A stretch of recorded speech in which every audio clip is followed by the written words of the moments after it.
இந்த பரிசுத்தமான ஓய்வு நாள் ஆலய ஆராதனையில ஒரு புதிய மாதத்துல முதலாம் நாள் பரிசுத்த திருவிருந்து ஆராதனையில மத்தியில கர்த்தருடைய வார்த்தைகளை கொடுக்கும்படி ஆண்டவர் எனக்கு பாராட்டி கொடுத்த எல்லை இல்லாத கிருபைக்காக நான் ஆண்டவருக்கு ஸ்தோத்திரத்தை செலுத்துகிறேன். என்னை அன்போடு அழைத்து ஏற்றுக்கொண்டு பயன்படுத்துகிற திருச்சபையினுடைய தலைமை போதகர் உதவி போதகருக்கு என் நன்றியை தெரிவிக்கிறேன். கர்த்தர்களை ஆசீர்வதிப்பாராக. ஆண்டவருடைய வார்த்தையை கேட்பதற்கு முன்பு இருக்கிற இடத்துல எல்லாரும் கண்களை மூடி, நல்ல கண்களை மூடி கைகளை கூப்பி, ஆண்டவரே நீ என்னோடு கூட பேசும் அப்பா, அன்பும் இரக்கமும் நிறைந்த எங்கள் அன்பின் பரலோக பரம தகப்பனே, உம்முடைய வார்த்தைக்காக அப்பா உடைய ஆலய பிரகாரங்களில் காத்திருக்கிற உம்முடைய பிள்ளைகளோடு நீர் இடைப்படுவீராக. இப்பொழுதே வானம் திறக்கப்படட்டும். பரிசுத்த ஆவியானவரே, பேசுகிறவர் ஆவியானவர் என்ற வார்த்தையின்படி அன்பு பிள்ளைகளோடு நீர் பேசும் அப்பா. வார்த்தைகள் பலிபீடத்திலிருந்து புறப்பட்டு வரும் பொழுதே கட்டுகளுக்குள்ள இருந்து, நுகங்களுக்குள்ள இருந்து, சிறையிருப்புக்குள்ள இருந்து, வேதனைக்கு மத்தியில் இருக்கிற பிள்ளைகளுக்கு ஆவியானவர் விடுதலை கொடுப்பீராக. பரிசுத்த வேதம் சொல்லுகிறபடி சத்தியத்தை அறிவீர்கள், அப்பொழுது உங்களுக்கு விடுதலை உண்டாகும் என்ற வார்த்தையின்படி திருச்சபையில அப்பா உங்களை ஆராதிக்கும்படி அழைத்து கொண்டு வரப்பட்ட ஒவ்வொரு பிள்ளைகளுடைய ஆவி, ஆத்மா, சரீரம், குடும்பம் அத்தனையும் சாபத்திலிருந்து, பாவத்திலிருந்து, பிசாசிலிருந்து, வியாதியிலிருந்து, போராட்டத்திலிருந்து விடுதலை கொடுத்து ஆசீர்வதியும் அப்பா. அப்பா, இந்த இடம் முழுவதும் தேவ பிரசன்னம் நிரப்பட்டும். அடிமையை உடைய பலிபீடத்தில தலை மட்டும் தாழ்த்துகிறேன். என்னை மறைத்து நீர் வெளிப்படும். இயேசு கிறிஸ்துவின் மூலம் ஜெபிக்கிறேன் பிதாவே. ஆமென், ஆமென், ஆமென். அல்லேலூயா. நல்ல கரங்களை உயர்த்தி அல்லேலூயா. உலகம் ஒரு இடுக்கமான வாசலுக்குள் பிரவேசித்துக் கொண்டிருக்கிறது. ஆனா உங்களையும் என்னையும் இயேசுப்பா ஒரு புதிய மாதத்தை கொடுத்து ஒரு புதிய நாடுக்குள் பிரவேசிக்க வைத்து அவருடைய பாதப்படியில் அமர வைத்திருக்கிறார். இன்னைக்கு நமக்கு திருச்சபை கொடுத்த வார்த்தையின்படி ஒருவர் பாரத்தை ஒருவர் சுமப்பது.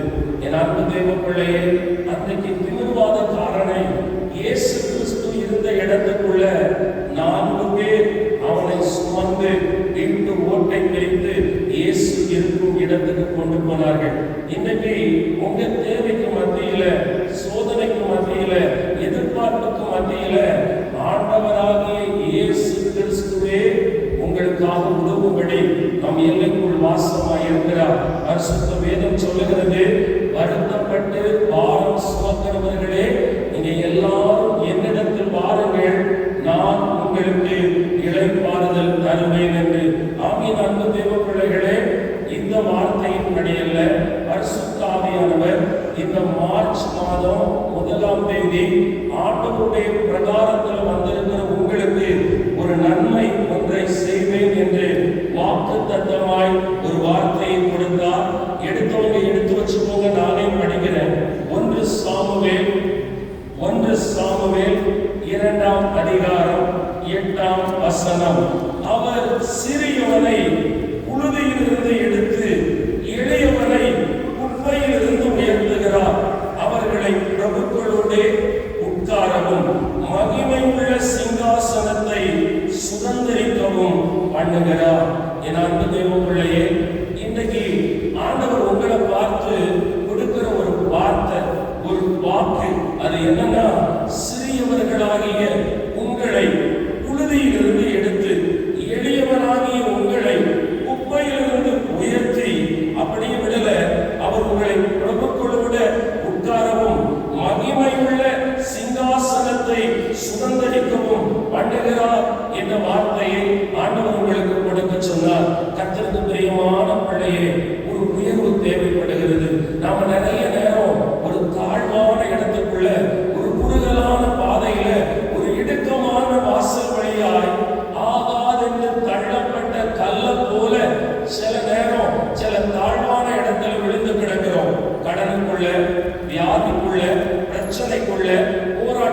அசுத்தத்துக்குள்ள, பாவத்துக்குள்ள, இயலாமைக்குள்ள, தோல்விக்குள்ள விழுந்து போன நிலைமையில, தள்ளாடி போன நிலைமையில, குழியில தூக்கி போடப்பட்ட யோசேப்பை போல சத்துருக்களால் கூட வீழ்த்தப்பட்ட நிலைமையில இருக்கிற உங்களை பார்த்து பரிசுத்த ஆவியானவர் சொல்லுகிறார், ஒரு உயர்வை உங்களுக்கு கட்டளையிட போகிறேன், ஒரு உயர்வை உங்களுக்கு தரப்போகிறேன்.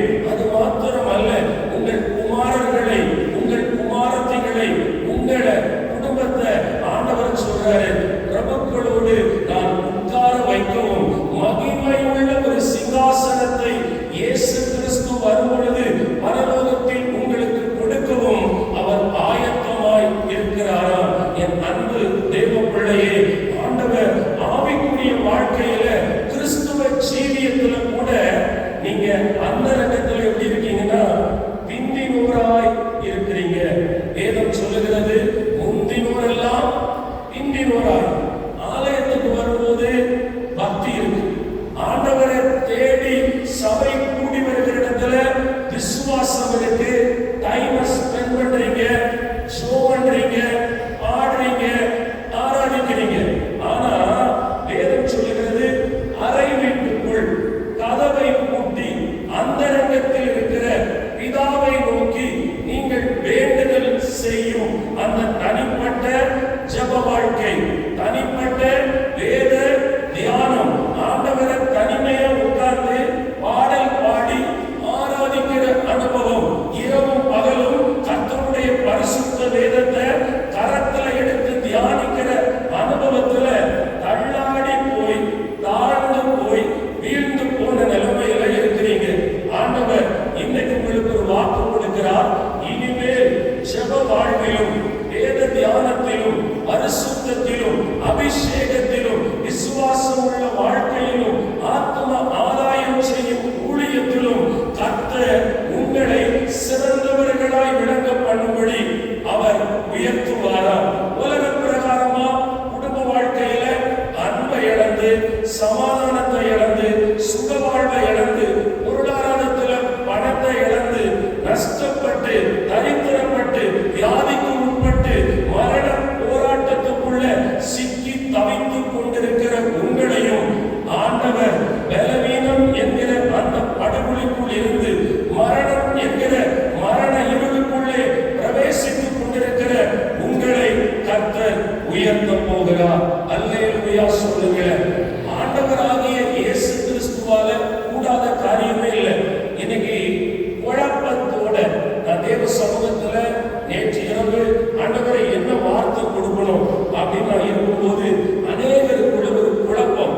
ஏன்னா நான் ஜெபிச்சுட்டேன், ஆண்டவரை தேடிட்டேன், நான் போகாத இடம் இல்லை, நான் சந்திக்காத ஊழியர்கள் இல்லை, எத்தனையோ தீர்க்க தரிசனம், எத்தனையோ வசனம், எத்தனையோ வாக்கு, எத்தனையோ முயற்சி, எத்தனையோ பிரயாசம், ஆனாலும் என்னால உயர முடியலையே, குடும்பம் உயரலையே, படிப்புல உயர முடியலையே, மார்க்கல உயர முடியலையே, அந்தஸ்துல உயர முடியலையே, ஏன், எதற்கு, எப்படி, எப்போ மாறும் ஒரு குழப்பம். ஆனா நீங்க உயர்த்தப்படணும்னா ஒரே ஒரு காரியம் உங்க மேல இருக்கணும், ஆண்டவருடைய கிருபை இருக்க வேண்டும். அல்லேலூயா. இந்த உலகத்துல நீங்க எவ்வளவு தூரம் வளர்ந்திருக்கிறீங்கிறது வந்து பெருசு இல்லை.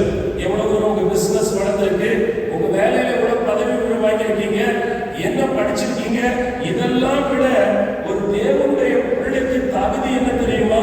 உங்க மேல ஆண்டவருடைய கிருபை இருக்க வேண்டும். கிருபைனா பழைய காலத்து கிருபை வச்சு வண்டியை கொண்டக்கூடாது.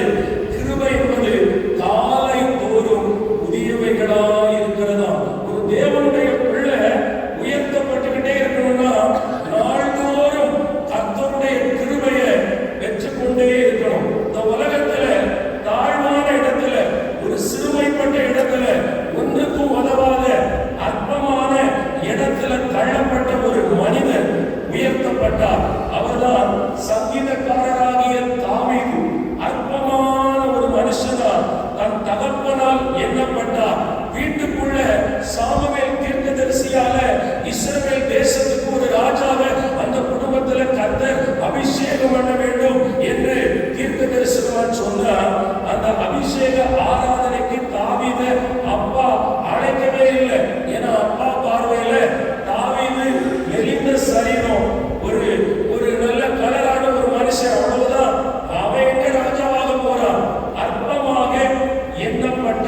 ஒரு சூழ்நிலைமை. பாருங்க, சவுல் தாவீதை பலமாய் எதிர்க்கிறார். ஆலோசனைக்காரன் அகித்தோப்பேல் தாவீதுக்கு விரோதமாய் எழும்புகிறார். பல எதிரிகள், பல ஆபத்துகள், பல துயரங்கள், பல துக்கங்கள், தாழ்வான இடத்துல இருக்கார். ஒரு சமயம் தேசத்துல யுத்தம் நடக்க போகுது. கோலியாத் பாருங்க, 40 நாள் இஸ்ரவேல் தேசத்தையும் ஜனத்தையும் இஸ்ரவேல் தேவனையும் நிந்தித்துக் கொண்டிருக்கிறார். அப்படிப்பட்ட ஒரு ஆபத்தான நிலைமை. அப்போ ஈசாய் ராணுவத்தில் இருக்கிற மற்ற மகன்மார்களுக்கு ஆகாரத்தை கொடுக்க தாவீது அந்த இடத்துக்கு அனுப்புறார். அப்ப அண்ணன் கேட்கிறான்டே, எங்கடா நீ வந்த? நீ எதுக்கு வந்த? உனக்கு என்ன இங்க வேலை இருக்கு? அப்பாவோட ஆட்டை யார் வசம் ஒப்பு கொடுத்து விட்டு வந்தாய் என்று சொந்த சகோதரர்களால கேவலமாய் பார்க்கப்பட்டவன், அற்பமாய் பார்க்கப்பட்டவன், ராணுவம் நடுங்கி கொண்டிருக்கிற இடத்துல உனக்கு என்னடா வேலை அப்படின்னு கேவலமாய் தாழ்த்தப்பட்ட, சிறுமைப்படுத்தப்பட்ட தாவீது. ஆனா அந்த தாவீதை கொண்டுதான் முழு அரசாங்கத்தையும் 40 நாட்கள் ஆட்டி படைத்துக் கொண்டிருந்த அந்த கோலியாத்தை கர்த்தர் முறியடிக்கும்படி அவனை ஆயத்தப்படுத்தி வைத்திருந்தார், அபிஷேகித்து வைத்திருந்தார். எந்த இடத்துல அண்ணனால கேவலமா அற்பமா அப்படி நினைக்கப்பட்டானோ அந்த இடத்துல கோலியாத்தை ஜெயித்து கர்த்தர் தாவீதோட தலையை உயர்த்தினார். அல்லேலூயா. இன்னைக்கு ஆண்டவர் தெளிவா உங்களோட கூட பேசுறாரு. அற்பமாய், அசட்டையாய், அருவருப்பாய், கேவலமாய், எல்லாராலும் மறக்கப்பட்ட நிலைமையில இருக்கிற உங்க வாழ்க்கையில கர்த்தர் வந்து உங்களை உயர்த்தி உங்களுக்கு ஒரு சிறப்பான சுதந்திரத்தை கொடுத்து, ஸ்தானத்தை கொடுத்து, கனத்தை கொடுத்து, மகிமையை கொடுத்து கர்த்தர் வாழ வைப்பாராம். ஒரு அல்லேலூயா சொல்லுங்க, ஆமென் சொல்லுங்க. மருத்துவத்தால முடியாதது, மருந்து மாத்திரையால முடியாதது, உங்க சுய பலத்தால, சுய முயற்சியினால, திறமையினால, பிரயாசத்தினால முடியாத காரியங்களை எல்லாம் கர்த்தர் உங்களுக்கு கிருபைக்கு மேல கிருபையை கொடுத்து ஆசீர்வதித்து உயர்த்த போகிறார். அப்படின்னா தேவனுடைய அனுகிரகம், தேவனுடைய உதவி, தேவன் நம்மை உயர்த்த வேண்டுமானால் நமக்கு ஒரு பெரிய இன்வெஸ்ட்மெண்ட் வேணும். நிறைய பேர் தொழிலுக்கு மூலதனம் பண்ணணும்.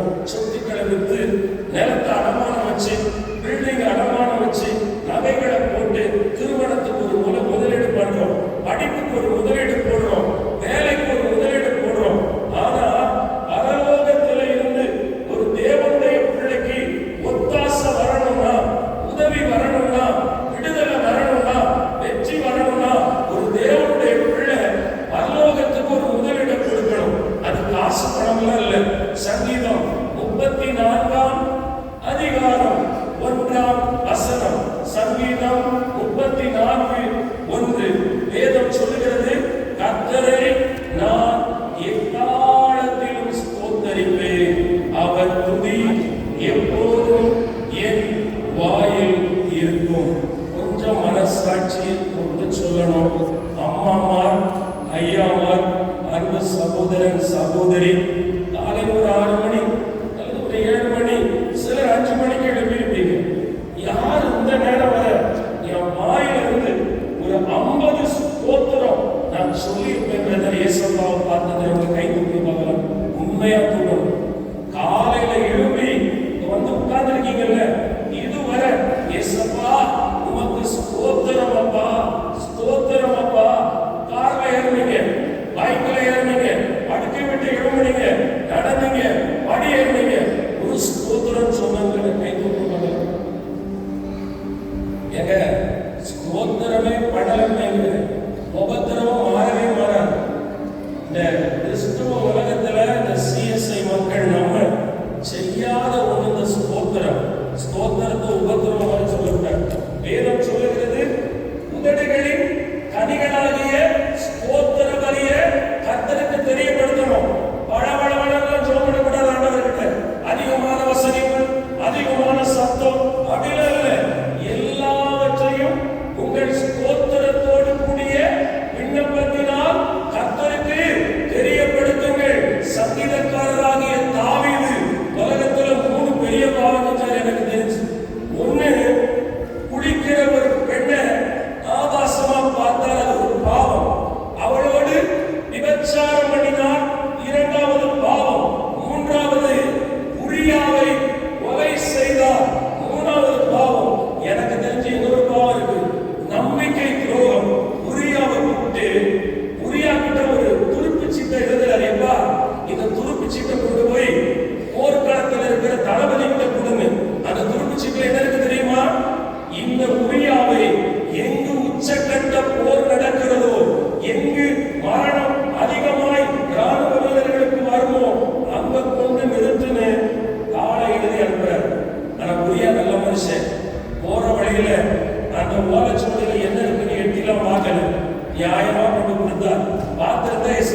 வருவார்கள்.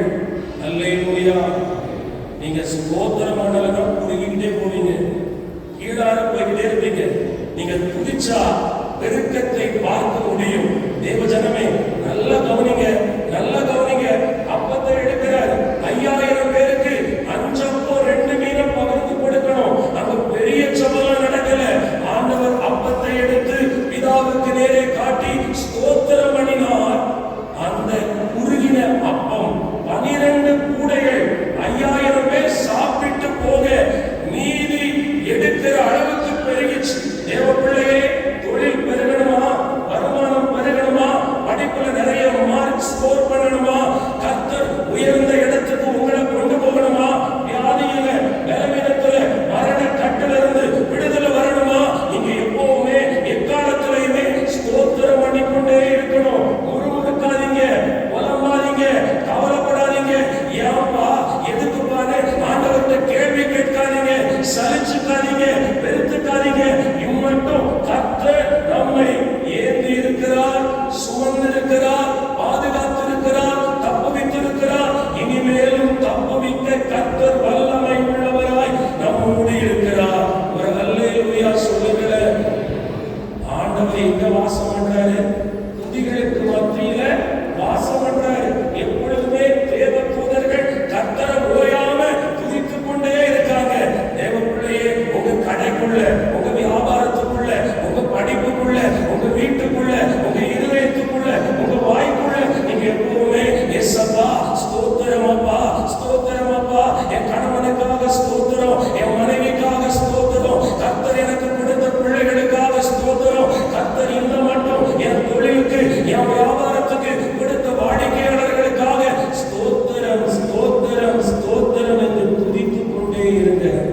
உங்களை மிகவும் திறனாய் கர்த்தர் பெருக பண்ணுவார். அல்லேலூயா.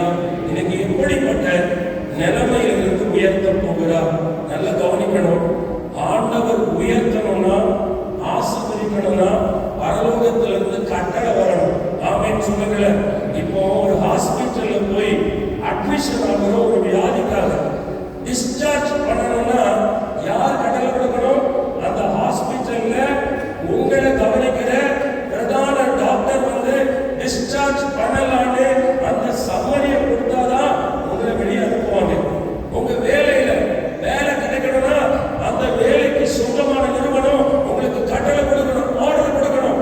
ப்ரமோஷனுக்கு ஆர்டர் வரணும், டிரான்ஸ்பருக்கு ஆர்டர் வரணும். அதே போல இந்த பூலோகத்துல தேவ பிள்ளையே எளிமையான, சிறுமையான, பலவீனமான, போராட்டமான பிசாசின் சோதனைக்குள்ள இருக்கிற உங்க வாழ்க்கை மீட்கப்படணும்னா, உயர்த்தப்படணும்னா, உங்களுக்கு பரிபூரண நன்மை கிடைக்கணும்னா பரலோகத்துல இருந்து தேவனிடத்திலிருந்து கட்டளை வரணும். ஒரு ஆமென் சொல்லுங்களேன். முதலாவது கட்டளை யாருக்கு வந்துச்சு? எப்படிப்பட்ட நிலைமைக்கு வந்துச்சுன்னா, யோனா 2ஆம் அதிகாரம் 10ஆம் வசனம். நானே படிக்கிறேன். யோனா 2ஆம் அதிகாரம் 10ஆம் வசனம். கர்த்தர் மீனுக்கு கட்டளையிட்டார், அது யோனாவை கரையிலே கக்கிவிட்டது. அப்படியானால் அந்த யோனா 2:9 நானோவெனில் துதியின் சத்தத்தோடே உமக்கு பலியிடுவேன். நானோவெனில் துதியின் சத்தத்தோடு உமக்கு பலியிடுவேன். நான் பண்ணின பொருத்தனைகளை செலுத்துவேன். யோனா பாருங்க, கைவிடப்பட்ட நிலைமையில இருக்க. அவரை தூக்கி கடலுக்குள்ள போட்டுட்டாங்க. எதுக்காக? தேவ சித்தம் செய்யல, பாவம் பண்ணிட்டாரு. இன்னைக்கு நிறைய பிரச்சனைக்கு காரணம், வியாதிக்கு காரணம், கடனுக்கு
தண்ணி, சினிமா, படம், பாடல் இதெல்லாம் பண்ணிக்கிட்டு சர்ச்சில் வந்து உங்க ரத்தத்தை நான் தானம் பண்றேன்னா வியாதியை நீங்களே விலை கொடுத்து வாங்கி விட்டு போகிறீர்கள் என்று அர்த்தம்.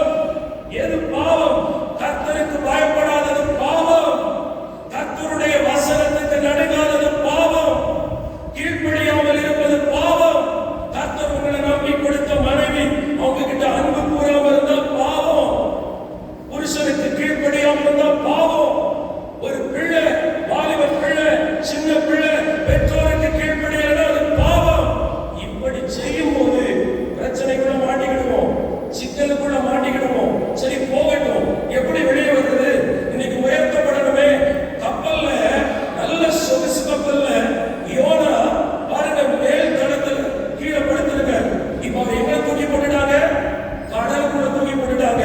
எங்கேயோ ஓன்னு இருந்தேன், நல்ல நிலைமையில இருந்தேன், ஓன்னு தொழில் போச்சு, ஓன்னு என் குடும்பம் இருந்துச்சு. ஆனா முன்னம மாதிரி என் வியாபாரம் இல்ல, தொழில் இல்ல. என் பையன் நல்லா படிச்சான், நான் நல்லா படிச்சேன். ஆனா மார்க் இப்ப வர மாட்டேங்குது, வேலை கிடைக்கல, கற்பத்தின் கனி கிடைக்கல. தேவ பிள்ளையே, ஆராய வேண்டும். இந்த யோனா மீனின் வயிற்றிலிருந்து சொல்கிறார், நானோவெனில் புதியின் சத்தத்தோடு உமக்கு பலியிடுவேன். தேவ பிள்ளையே, பாவம் எல்லாருக்குள்ளேயும் இருக்கும். பாவம் இல்லை என்போமே, ஆனால் நம்மை நாமே வஞ்சிக்கிறவர்களாய் இருப்போம். ஆனா குடும்ப தலைவர், குடும்ப தலைவி பாவத்தினால குடும்பத்துக்கு வந்த தண்டனையிலிருந்து வெளியே வரணும், உயர்த்தப்படணும்னா என்ன செய்யணும் தெரியுமா? பாவ நிவாரண பலியா ஸ்தோத்திர பலியை விட்டுக்கிட்டே இருக்கணும். அப்பா, என் கணவன் செய்கிற பாவத்தை, என் மனைவி செய்கிற பாவத்தை, என் பிள்ளைகள் செய்கிற பாவத்தை, கீழ்ப்படியலாத பாவத்தை, முரட்டாட்டமான பாவத்தை, துர்க்குணம் நிறைந்த பாவத்தை, கோப குணமடங்கிய பாவத்தை, பெருமையின் பாவத்தை மன்னிங்கப்பா, மன்னிங்கப்பா. நீங்க மன்னிக்க போகிற கிருபைக்காக ஸ்தோத்திரம், ஸ்தோத்திரம், ஸ்தோத்திரம், ஸ்தோத்திரம் என்று பாவத்துக்குள்ள சிக்கிக் கொண்ட நீங்க துதிப்பீங்கன்னா என்ன ஆகும் தெரியுமா? நல்லா கவனிச்சு பாருங்க. கர்த்தர் மீனுக்கு கட்டளையிட்டார், அது யோனாவை எங்க கக்கிச்சுங்க? கரையில கக்கிச்சு. எங்க விழுங்கிச்சு? நடு சமுத்திரத்துல, நட்டாத்துல கைவிடப்பட்ட யோனா. ஐயோ, நடுரோட்டில் நிக்கிறது போல நிக்கிறோமே. ஆண்டவர் சொல்ற தீர்க்க தரிசனமா, நீ தப்புவாய், பிழைப்பாய், கரை சேருவாய். கர்த்தர் உங்களை கரை சேர்த்துருவார். ஒரு அல்லேலூயா சொல்லுங்க.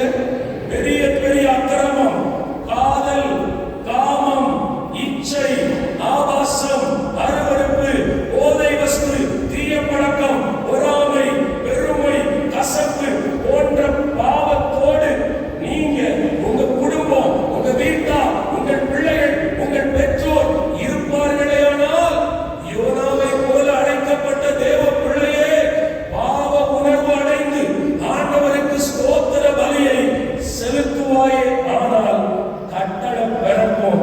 தண்டனைக்குள்ள இருக்கிறவங்களை ஆண்டவர் தப்ப பண்ணுவார், பிழைக்க பண்ணுவார், கரை சேர்ப்பார். ஒரு அல்லேலூயா சொல்லிருங்க. சிலர் வந்து எங்கேயோ இருக்க வேண்டியவங்க, உங்க மகன், உங்க மகா, உங்க புருஷன், உங்க குடும்பம் எங்கேயோ இருக்கணும். ஆனா எங்கேயோ தத்தளிச்சுக்கிட்டு இருக்கோம், எங்கேயோ முட்டி மோதிக்கிட்டு இருக்கோம், திக்கு முட்டாடிட்டு இருக்கோம். யாராலையும் விடுவிக்க முடியல. இயேசு இருக்கிறார். அல்லேலூயா. நல்ல சிந்தையில இருந்து, பார்வையில இருந்து இப்படி சொல்லணும். அப்பா, என் புருஷன், என் மனைவி, என் பிள்ளைங்க, என் மருமக்கமார், என் பேர பிள்ளைங்க, சிந்தையில இருந்து, பார்வையில இருந்து, காதுகளில் கேட்கக்கூடாத காரியத்தை கேட்பதிலிருந்து, வாயின் வார்த்தையிலிருந்து, இருதயத்தின் ஆழத்திலிருந்து, தன் கரத்தினால், காலினால், ஆவியினால், ஆத்துமாவினால், சரீரத்தினால் வரத்துக்கு விரோதமாய், பிதாவுக்கு விரோதமாய், குமாரனுக்கு விரோதமாய், பரிசுத்த வசனத்துக்கு விரோதமாய், அறிந்தும் அறியாமலும், தெரிந்தும் தெரியாமலும், துணிந்தும் துணிகரமாய் செய்கிற ஒவ்வொரு பாவத்தை மன்னிக்கப்பான்னு சொல்லி ஸ்தோத்திரம் பண்ணிக்கிட்டே இருந்தார். கர்த்தர் பாவத்தை மன்னிப்பார். அல்லேலூயா. ஆமென் சொல்லுங்க. பாவத்தை குறித்து பேசணும் உங்க தலத்து பக்கம் இல்லை. இந்த செய்தி எனக்கு இல்ல பிரதர். ஹலோ, உங்களை குறித்த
5ஆம் வசனம் அப்போஸ்தலர் 16:25. நடுராத்திரியிலே பவுலும் சீலாவும் ஜெபம் பண்ணி தேவனை துதித்து பாடினார்கள். காவலில் வைக்கப்பட்டவர்கள் அதை கேட்டுக் கொண்டிருந்தார்கள். இரண்டாவது பிரச்சனை, முதல்ல பாவத்தால மாட்டிக்கிட்டாரு, பாவத்தால சிக்கிக்கிட்டாரு, கீழே தூக்கி போடப்பட்டுட்டார், ஆண்டவர் உயர்த்திட்டார். நம்பர் 2, பவுலும் சீலாவும் ஊழியம் செய்ததின் நிமித்தம் பிலிப்பு பட்டணத்தில் அரசு அதிகாரிகளால் கைது செய்யப்பட்டு அடிக்கப்பட்டு இரத்த காயம் உண்டாக்கப்பட்டு தொழுமரத்தில் கட்டி தொங்கவிடப்பட்டு சிறைச்சாலைக்குள்ள வச்சுட்டாங்க. ஆனா என்ன செய்யறாங்க? அழ வேண்டியவங்க, வளர வேண்டியவங்க துதிக்கிறாங்க. இன்னைக்கு இரண்டாவது பிரச்சனை உங்களுக்கு யாவது தெரியுமா?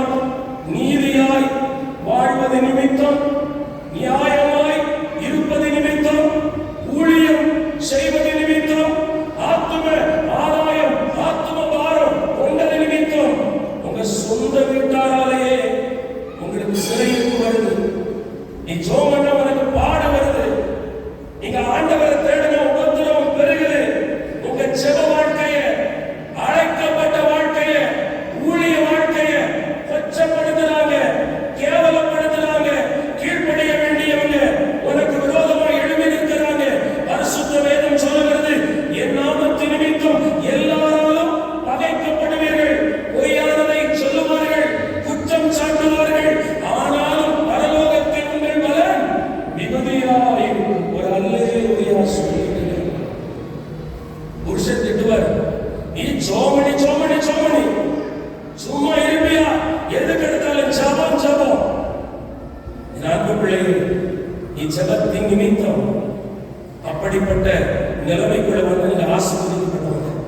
பவுலும் சீலாவும் ராஜ்யத்தின் நிமித்தம், ஊழியத்தின் நிமித்தம் கட்டப்படுறாங்க. இனி அவங்க உயிரோட இருக்க முடியாது. நாளைக்கு காலையில் அவங்களை கொலை பண்ணலாம். எனக்கு கொலை உயிரும் குற்றுயிருமாய் அடித்து தொழுமரத்தில் கட்டிட்டாங்க. சிஸ்டர், பிரதர், நிறைய சோமடிச்சீங்க, நிறைய பூக்குரல் இட்டுட்டீங்க, நிறைய புலம்பிச்சீங்க. இப்போ நல்ல ஸ்தோத்திரம் அடைங்க. ஆமென் சொல்லுங்க. நீங்க துதித்தால் பரலோகமே இறங்கி வரும். நீங்க தனிமையா இருக்கலாம், சிறுமையா இருக்கலாம். எனக்காக ஒருத்தர் கூட சப்போர்ட்டே இல்லையே. ஒரு மண்ணா கட்டி சப்போர்ட் வேண்டாம். ஒரு ஆமென் சொல்லுங்க. நீங்க துதிச்சா தேவன் உங்களுக்கு ஆதரவாய் வருவார். தூதர்கள் ஆதரவாய் வருவார்கள். ஆமென் சொல்லுங்க. கட்டுகள் அறுக்கப்படும். ஆண்டவர் உங்களை ஆசீர்வதித்து உயர்த்துவார். நம்பர் 3 முடிக்க போகிறேன். யோசுவா 6ஆம் அதிகாரம் 1ஆம் வசனம். யோசுவா 6. எரிகோ இஸ்ரவேல் புத்திரருக்கு முன்பாக அடைக்கப்பட்டிருந்தது. ஒருவரும் வெளியே போகவும் இல்லை, ஒருவரும் உள்ளே வரவும் இல்லை. அடுத்தது யாரு மாற்றாங்க? யார் சிக்கிக் கொண்டாங்க? யார் தடுத்து நிறுத்தப்படுறாங்க தெரியுமா? இஸ்ரவேல் ஜனங்கள். இவங்க யாரு? வாக்குத்தத்தத்தின் பிள்ளைகள். எங்கிருந்து வராங்க? எகிப்துக்குள்ள இருந்து. எப்படி வந்தாங்க? கர்த்தர் வார்த்தையை நம்பி. அப்ப 3வது யாருக்கு பிரச்சனை வரும் தெரியுமா? ஆண்டவர் யாரெல்லாம் அழைச்சிருக்காரோ, யாரெல்லாம் தெரிந்து கொண்டிருக்கிறாரோ, யாருக்கெல்லாம் வசனத்தை கொடுத்தாரோ, யாருக்கெல்லாம் தீர்க்க தரிசன வார்த்தை சொன்னாரோ, நீங்க அதை சுதந்திரிக்கிறதுக்கு முன்னாடி தடை வரும். இவங்களுக்கு எரிவு வந்துச்சு. என் அன்பு பிள்ளையே, ஆண்டவர் எனக்கு பேசினார், சொப்பனம் காண்பித்தார், தரிசனம் காண்பித்தார், பரிசுத்தவான்கள் மூலம் இதை செய்வேன் என்று சொன்னார். ஆனால் கிடைக்கவே இல்லையே. தனக்கு மேல தடை வருது.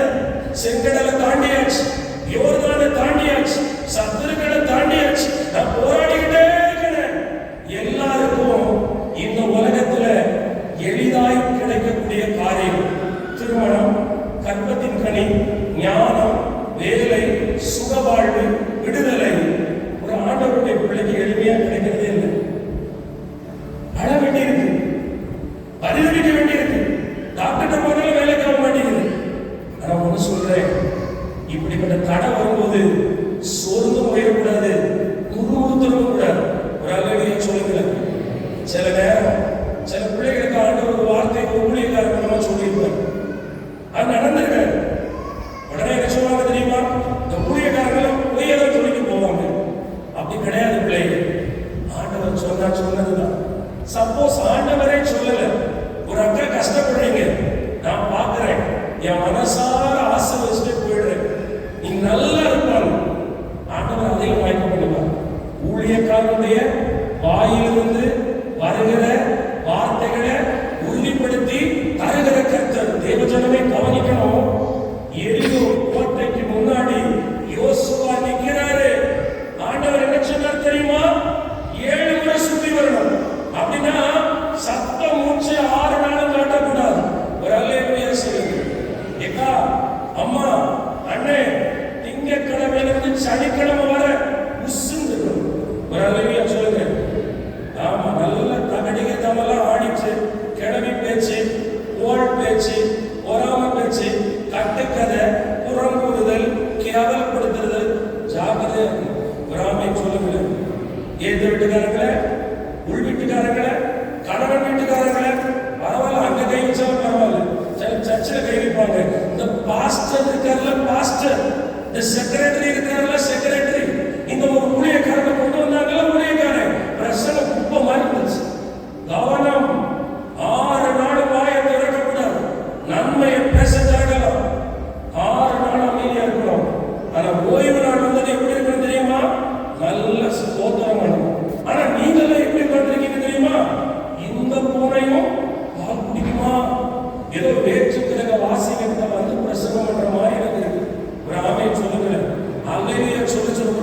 உங்க மொழியை பார்த்தா நான் தப்பா பிரசங்கம் பண்ற மாதிரி இருக்கு. ஒரு ஆமையை சொல்லுங்க. அல்லேலூயா, கம்பீரமாய் அல்லேலூயா, அல்லேலூயா, அல்லேலூயா. ஒரு நாள் பிறகு நிறைய பேர் நம்ம கூட இல்லை, நம்ம உயிரோட இருக்கும். கேட்டா அம்மாட்ட பிடிச்ச பால், பழைய காலத்துல பிடிச்ச கற்பட்டி பயணி குச்சுக்குவார்.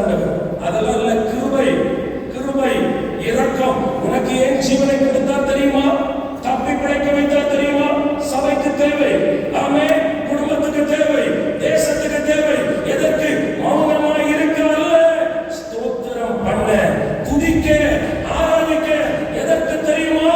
சபைக்கு விரோதமாய், விசுவாசிக்கு விரோதமாய், ரட்சிக்கப்பட்ட பிள்ளைக்கு விரோதமாய், வாக்கு தத்தம் பண்ணப்பட்ட பிள்ளைக்கு விரோதமாய் எழும்பி நிற்கிற எரிகோவை தகர்க்கக்கூடிய அதிகாரத்தை கர்த்தர் உங்கள் நாவில் கொடுத்திருக்கிறார், வாயில் கொடுத்திருக்கிறார்.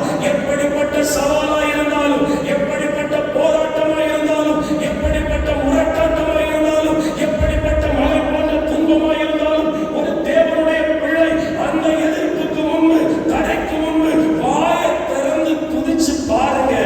பரலோக விண்டோ ஓப்பனாகும். அல்லேலூயா. தூதர்கள் இறங்கி வீட்டுக்குள் வருவார்கள். பரலோக வாசனை வீட்டுக்குள் வரும். பரலோக வெளிச்சம் வரும். பரலோகத்திலிருந்து உன் வீட்டை தேடி, உன்னை தேடி தேவ சத்தம் வரும், தேவ சித்தம் வரும். எப்பொழுது தேவையில்லாமல் பேசுவதை நிறுத்தி தேவையானதற்காக தேவனோடு ஸ்தோத்தரிக்கும் பொழுது அற்புதம் செய்வார். ஒரு அல்லேலூயா சொல்லுங்கள். அதை கொஞ்சம் எழுப்பி நிற்போமா? ஒரே நிமிடம் எழுப்பி நிற்போம். நல்லா பேட் கொடுங்க. உங்களை அர்ப்பணிப்பீங்களா? நான் இங்க துதிக்கணும், நான் இங்க ஸ்தோத்திரம். நீங்க டாக்டரா இருக்கலாம், கலெக்டரா இருக்கலாம், என்னை விட பெரிய அறிவாளியா இருக்கலாம். ஆனா ஒண்ணு, இங்க ஆண்டவர் தான் அறிவாளி. ஆமென் சொல்லுங்க. உங்களுக்கு எல்லாம் தெரியலாம். ஆனா ஒண்ணு, ஆண்டவர் இருதயத்துக்கு ஏற்றதை நீங்க கொடுக்கணும். ஸ்தோத்திர பலியை கொடுக்கணும். ஒரு நாளைக்கு ஒரு குடும்ப தலைவி வீட்டுக்குள்ள இருந்தீங்கன்னா 10,000 ஸ்தோத்திரத்தை பரலோகத்துக்கு அனுப்பணும். நீங்க வேலை பார்க்கிற ஒரு ஆள் இருந்தா 1000 ஸ்தோத்திரம் சொல்லணும். ஆண்கள் ஸ்தோத்திரம் பண்ணணும்.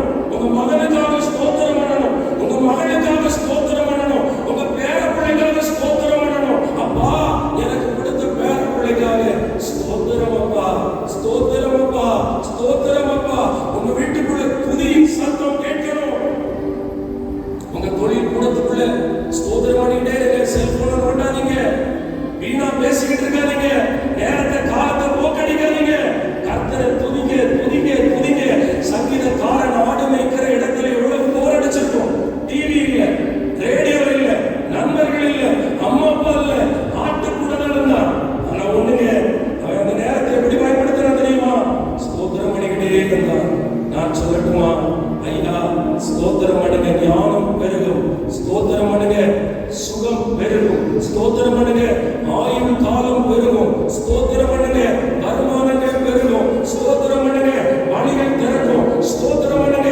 எப்பேற்பட்ட கோர்ட்டு வழக்குல பொய்யான கேசுக்குள்ள சிக்கி கிடந்தாலும் துதிச்சு பார். கர்த்தர் சிறைச்சாலையின் கதவை உடைப்பார், தகர்ப்பார், வெளியே கொண்டு வருவார். ஸ்தோத்திரம் பண்ணி பாருங்க. எந்த பாவம் அடிக்கடி உங்களை அடிமைப்படுத்தினாலும் அதிலிருந்து ஆண்டவர் வெளியே கொண்டு வருவார். அப்பா, இந்த பிள்ளைகளை ஆசீர்வதிக்கிறேன். இவர்களை உயர்த்தும், இவர்கள் குடும்பத்தை உயர்த்தும். அப்பா, நீர் இந்த உலகத்தில் ஊழியம் செய்யும் போது நன்மை செய்கிறவராகவே சுற்றி திரிந்தது போல என் அன்பு சகோதரிகளுக்கு, சகோதரர்களுக்கு, இந்த திருச்சபைக்கு, இவர்கள் குடும்பத்துக்கு, பிள்ளைக்கு ஆண்டவர் நன்மை செய்யும், நன்மை செய்யும். யோனா காரியத்தில் யோனாவை பிரச்சனைக்குள்ளிருந்து, தேவ தண்டனைக்குள்ளிருந்து, கோபாக்கினைக்குள்ளிருந்து தப்பிக்க வைத்து, பிழைக்க வைத்து கரை சேர்த்தது போல இந்த குடும்பத்தின் பிள்ளைகளை கரை சேரும், ஆசீர்வதியும். இயேசுவின் மூலம் பிதாவே, ஆமென், ஆமென்.